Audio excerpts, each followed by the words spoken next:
اعوذ باللہ من الشیطان اللعین الرجیم۔ بسم اللہ الرحمن الرحیم۔ میں کراچی سے علی احمد آپ کی خدمت میں حاضر ہوں، اور اس وقت پارہ نمبر 14 کا ربع نمبر 2، جس کی تلاوت کا الحمدللہ میں شرف حاصل کر چکا ہوں۔ اب اس کا ترجمہ پیش کر رہا ہوں۔ یہ ترجمہ علامہ ذیشان حیدر جوادی صاحب نے کیا ہے۔ یعنی میں سورہ نحل کی آیت نمبر 91 سے اس کا ترجمہ پڑھ رہا ہوں، یعنی تھوڑا پیچھے سے۔ جن لوگوں نے قرآن کو ٹکڑے کر دیا ہے، لہذا آپ کے پروردگار کی قسم کہ ہم ان سے اس بارے میں ضرور سوال کریں گے جو کچھ وہ کیا کرتے تھے، بس آپ اس بات کا واضح اعلان کر دیں جس کا حکم دیا گیا ہے، اور مشرکین سے کنارہ کش ہو جائیں۔ ہم ان استہزاء یعنی مذاق اڑانے والوں کے لیے کافی ہیں جو خدا کے ساتھ دوسرا خدا قرار دیتے ہیں، اور ان قریب انہیں ان کا حال معلوم ہو جائے گا۔ اور ہم جانتے ہیں کہ آپ صلی اللہ علیہ وسلم ان کی باتوں سے دل تنگ ہو رہے ہیں، تو اب اپنے پروردگار کے حمد کی تسبیح کیجیے اور سجدہ گزاروں میں شامل ہو جائیے، اور اس وقت تک اپنے رب کی عبادت کرتے رہیے جب تک کہ موت نہ آ جائے۔ سورہ نحل اب شروع ہو رہا ہے۔ یہ قرآن مجید کا 60 نمبر کا سورہ ہے۔ اس کی آیات 128 ہیں۔ بنام خدا رحمان و رحیم، امر الہی آ گیا ہے، لہذا اب بلا وجہ جلدی نہ مچاؤ کہ خدا ان کے شرک سے پاک و پاکیزہ و بلند و بالا ہے۔ وہ جس بندے پہ چاہتا ہے اپنے حکم سے ملائکہ کو روح کے ساتھ نازل کر دیتا ہے کہ ان بندوں کو ڈراؤ اور سمجھاؤ کہ میرے علاوہ کوئی خدا نہیں ہے، لہذا مجھ سے ڈریں۔ اسے خدا نے زمین و آسمان کو حق کے ساتھ پیدا کیا ہے، وہ ان کے شریکوں سے بہت بلند و بالا تر ہے۔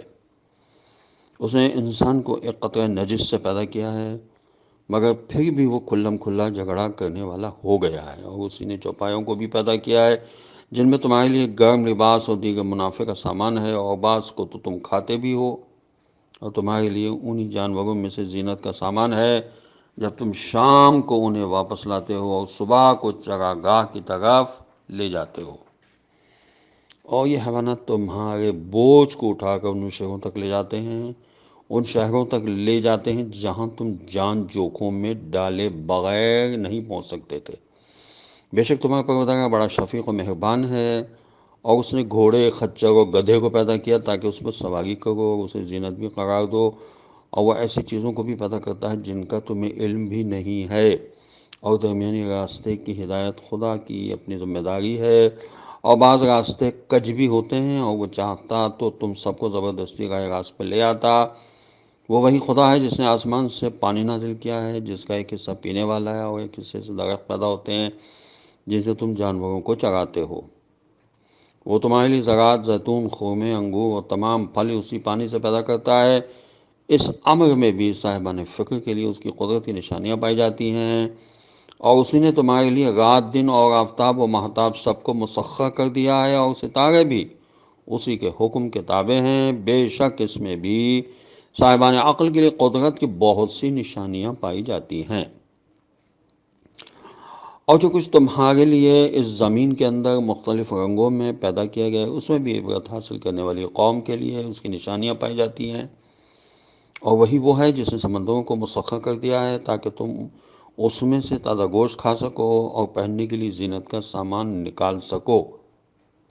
اور تم تو دیکھ رہے ہو کہ کشتیاں کس طرح اس کے سینے کو چیرتی ہوئی چلی جا رہی ہیں، اور یہ سب اس لیے بھی ہے کہ تم اس کے فضل و کرم کو تلاش کر سکو، اور شاید اسی طرح اس کے شکر گزار بندے بھی بن جاؤ۔ اور اس نے زمین میں پہاڑوں کے لنگر ڈال دیے تاکہ تمہیں لے کر اپنی جگہ سے ہٹ نہ جائے، اور نہریں اور راستے بنا دیے تاکہ منزل سفر میں ہدایت پا سکو، اور علامات معین کر دیں، اور لوگ ستاروں سے بھی راستے دریافت کر لیتے ہیں۔ کیا ایسا پیدا کرنے والا ان کے جیسا ہو سکتا ہے جو کچھ نہیں پیدا کر سکتے؟ آخر تمہیں ہوش کیوں نہیں آ رہا ہے؟ اور تم اللہ کی نعمتوں کو شمار بھی کرنا چاہو تو نہیں کر سکتے ہو۔ بے شک اللہ بڑا مہربان اور بخشنے والا ہے، اور اللہ ہی تمہارے باطن و ظاہر دونوں سے باخبر ہے۔ اور اس کے علاوہ جنہیں یہ مشرکین پکارتے ہیں وہ خود ہی مخلوق ہیں اور وہ کسی چیز کو خلق نہیں کر سکتے، وہ تو مردہ ہیں، ان میں زندگی بھی نہیں ہے، اور نہ انہیں یہ خبر ہے کہ مردے کب اٹھائے جائیں گے۔ تمہارا خدا صرف ایک ہے۔ اور جو لوگ آخرت پر ایمان نہیں رکھتے ہیں ان کے دل منکر قسم کے ہیں اور وہ خود مغرور و متکبر ہیں۔ یقیناً اللہ ان تمام باتوں کو جانتا ہے جنہیں یہ چھپاتے ہیں یا جن کا اظہار کرتے ہیں، وہ مستکبرین کو ہرگز پسند نہیں کرتا ہے۔ اور جب ان سے پوچھا جاتا ہے کہ تمہارے پروردگار نے کیا کیا نازل کیا ہے، تو کہتے ہیں کہ یہ سب پچھلے لوگوں کے افسانے ہیں، تاکہ یہ مکمل طور پر اپنا بھی بوجھ اٹھائیں اور اپنے ان موگیدوں کا بھی بوجھ اٹھائیں جنہیں بلا علم و فہم کے گمراہ کرتے رہے ہیں۔ ان موگیدوں کا بھی بوجھ اٹھائیں جنہیں بلا علم و فہم کے یہ گمراہ کرتے رہے ہیں، بے شک یہ بڑا بدترین بوجھ اٹھانے والے ہیں۔ یقیناً ان سے پہلے والوں نے بھی مکاریاں کی تھیں، تو عذاب الہی ان کی تعمیرات تک آیا اور اسے جڑ سے اکھاڑ پھینک دیا، اور ان کے سروں پر چھت گر پڑی، اور عذاب ایسے انداز سے آیا کہ انہیں شعور بھی پیدا نہ ہو سکا۔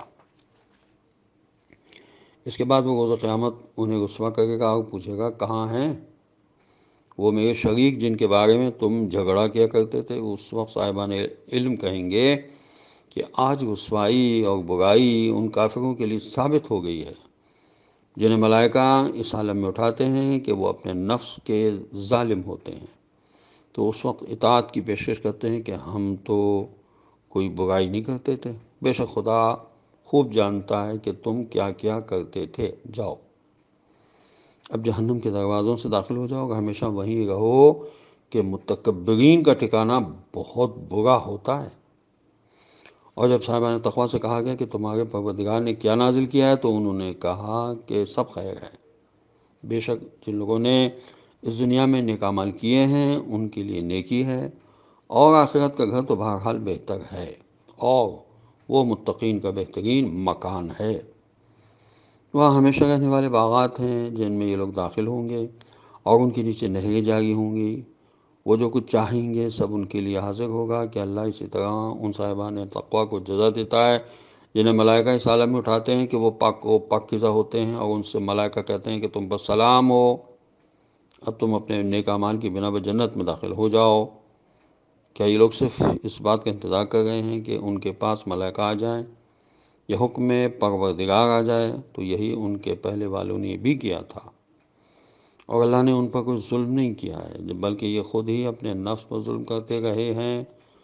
نتیجہ یہ ہوا کہ ان کے اعمال کے برے اثرات ان تک پہنچ گئے، اور جن باتوں کا یہ مذاق اڑایا کرتے تھے انہی باتوں نے انہیں اپنے گھیرے میں لے لیا، اور پھر ان کو تباہ و برباد کر دیا۔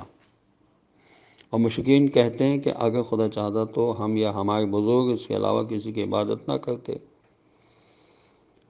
اور نہ اس کے حکم کے بغیر کسی شے کو حرام قرار دیتے، اسی طرح ان کے پہلے والوں نے بھی کیا تھا۔ تو کیا رسولوں کی ذمہ داری واضح اعلان کے علاوہ کچھ اور بھی ہے؟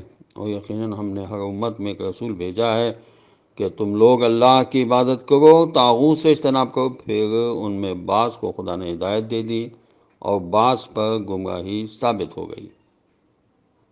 تو اب تم لوگ روئے زمین میں سیر کرو اور دیکھو کہ تکذیب کرنے والوں کا انجام کیا ہوتا ہے۔ اگر آپ کو خواہش ہے کہ یہ ہدایت پا جائیں تو اللہ جس کو گمراہی میں چھوڑ چکا ہے اب اسے ہدایت نہیں دے سکتا، اور نہ ان کا کوئی مدد کرنے والا ہوگا۔ ان لوگوں نے واقعی اللہ کی قسم کھائی تھی کہ اللہ مرنے والوں کو دوبارہ زندہ نہیں کر سکتا ہے، حالانکہ اس کا بحق وعدہ ہے۔ یہ اور بات ہے کہ اکثر لوگ اس حقیقت سے باخبر نہیں ہیں۔ وہ چاہتا ہے کہ لوگوں کے لیے اس امر کو واضح کر دے جس میں وہ اختلاف کر رہے ہیں، اور کفار کو یہ معلوم ہو جائے کہ وہ واقعی جھوٹ بولا کرتے تھے۔ ہم جس چیز کا ارادہ کر لیتے ہیں اس سے فقط اتنا کہتے ہیں کہ ہو جا، اور پھر وہ ہو جاتی ہے۔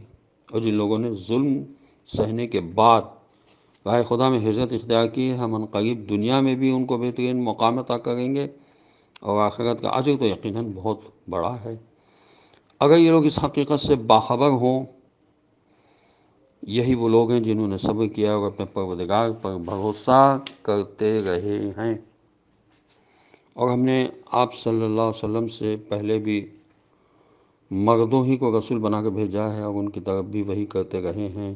تو ان سے کہیے کہ اگر تم نہیں جانتے ہو تو جاننے والوں سے دریافت کر لو۔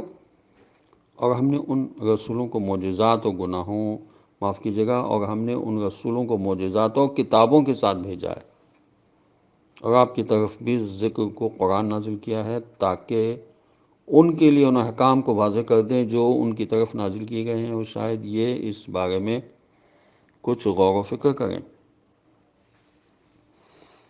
یوں تو یہ حکم عام ہے جو ابھی بتایا گیا ہے، اور ہر شخص کا فرض ہے کہ جس بات کو نہیں جانتا ہے اس کے جاننے والوں سے دریافت کرے اور جہالت میں اڑا نہ رہے۔ لیکن روایت میں اہل ذکر سے اہل بیت طاہرین علیہ السلام کو مراد لیا گیا ہے کہ وہ دنیا کے تمام حقائق کے جاننے والے ہیں اور ہر نہ جاننے والے کی علمی تشنگی کو رفع کرنے والے ہیں۔ اب مومنین کا فرض ہے کہ وہ اہل بیت علیہ السلام کی تعلیمات کو حاصل کریں۔ اللہ نے کفار کو 4 طرح کے دنیاوی عذاب سے باخبر کیا ہے کہ زمین میں دھسا دیے جائیں گے، جس طرح کہ قارون کو دھسا دیا گیا۔ اچانک عذاب آ جائے گا، جس طرح کہ قوم لوط پر عذاب نازل ہوا ہے، اور سفر کی حالت میں تباہ ہو جائیں گے، جیسا کہ بعض دیگر اقوام کا حشر ہوا ہے۔ اور یہ کہ دھیرے دھیرے گھٹتے گھٹتے ایک دن فنا ہو جائیں گے اور انہیں اندازہ بھی نہ ہوگا۔ یہ انسانی فطرت کا سب سے بڑا عیب ہے کہ اولاً تو اللہ سے نعمت لے کر اسے نظر انداز کر دیتا ہے، اور پھر جب مصیبت آن پڑتی ہے تو دوبارہ پھر اسی سے فریاد شروع کر دیتا ہے، اور پھر جب وہ مصیبت رفع ہو جاتی ہے تو اس کا شریک بنانے لگتا ہے اور کسی قیمت پر صراط مستقیم پر آنے کے لیے تیار نہیں ہوتا ہے۔ ہمارا بھی حال یہ ہے کہ ہم دنیا میں اتنے مگن ہو گئے ہیں کہ ہمیں قرآن پڑھنے کی توفیق نہیں ہوتی ہے، ٹائم نہیں نکالتے ہیں، اور چیزوں میں اتنے لگے رہتے ہیں کہ قرآن تھوڑا سا پڑھ لیں، اس کا ترجمہ پڑھ لیں، اس کی تفسیر پڑھ لیں، تاکہ ہمیں امام زمانہ عجل اللہ تعالیٰ فرج و شریف سے یہ کہہ سکیں کہ مولا، ہم نے آپ کی آمد کا انتظار اس انداز سے کیا کہ ہم قرآن پڑھتے تھے، اس کا ترجمہ پڑھتے تھے، تفسیر پڑھتے تھے، اس کو سمجھنے کی کوشش کرتے تھے۔ یاد رکھیے، قرآن کا ترجمہ اور تفسیر انسان پڑھ لے تو اسے بہت سی معلومات ہو جاتی ہیں، اور بہت سے شبہات جو اس کے ذہن میں آتے ہیں اور لوگ پیدا کر دیتے ہیں، اس سے اس کی جان چھوٹ سکتی ہے۔ تو توجہ کریں، قرآن کا ترجمہ، اس کی تفسیر پڑھیں، اور اپنے وقت کو جیسے اسکولوں میں ٹائم ٹیبل ہوتا ہے اس طرح سے بنائیں، تقسیم کریں کہ قرآن کے لیے بھی کچھ وقت روزانہ نکالیں۔ تنہائی میں اگر نہیں گھر والے ساتھ دیتے ہیں تو بیٹھ جائیں اور خود قرآن پڑھیں، ترجمہ پڑھیں، تفسیر پڑھیں، اس کو کچھ نوٹنگ کریں۔ آپ کو دیکھ کر ہو سکتا ہے کسی اور کو بھی شوق پیدا ہو جائے۔ خدا اس سلسلے میں ہماری مدد کرے اور ہم اس طرف راغب ہوں۔ خدا ضرور مدد کرے گا۔ خاص طور سے رمضان المبارک کا مہینہ تو ظاہر ہے نزول قرآن کا مہینہ ہے۔ اس سلسلے میں اگر کوئی کوشش کرے گا اسی ماہ سے تو انشاءاللہ اس کی مدد خداوند عالم ضرور فرمائے گا، اور اس کو امام زمانہ عجل اللہ تعالیٰ فرجہ شریف کی تائید بھی حاصل ہوگی۔